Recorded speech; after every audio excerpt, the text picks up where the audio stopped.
கர்த்தராகிய இயேசு கிறிஸ்து நாமத்தினால உங்களை வாழ்த்தி வரவேற்கிறேன். இந்த தினமதிலும் கூட நம்ம ஆண்டவருடைய ஒரு வார்த்தை நம்ம பார்க்கலாம். சங்கீத புஸ்தகத்தில் 107வது அதிகாரம் 7வது வசனத்தில் பார்த்தீங்கன்னா, தாபரிக்கும் ஊர்களிலே போய் சேர அவர்களை செம்மையான வழிகளில் நடத்துகிறார். இன்றைக்கு நாம் எல்லாருமே ஒரு ரட்சிக்கப்பட்ட ஆண்டவருடைய நம்ம ஒரு பிள்ளைகளாக இருக்கிறோம். எல்லாருமே ஒரே வழியில் ஆண்டவர் நடத்துவாரா என்று கேட்டால் நிச்சயமாக இல்லை. ஒவ்வொருவரையும் ஒவ்வொரு சூழ்நிலையில் இன்றைய நாட்களில் ஆண்டவர் நடத்துகிறாரு.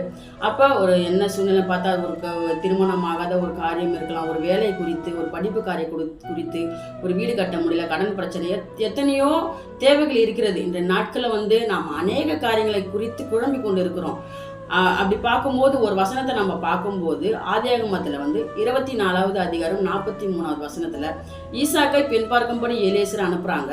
அவன் போகிற இடம் என்னன்னு தெரியல, விலாசம் தெரியல, ஒன்றுமே புரியல. ஆனால் எலியேசர் புறப்பட்டு போகிறாரு, ஒரு ஜெபம் செய்கிறாரு.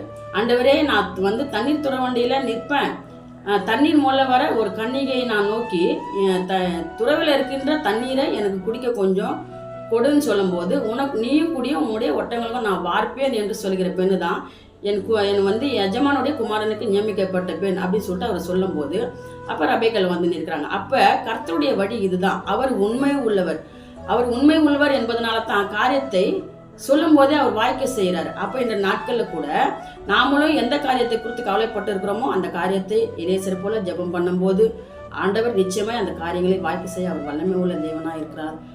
ஆமென்.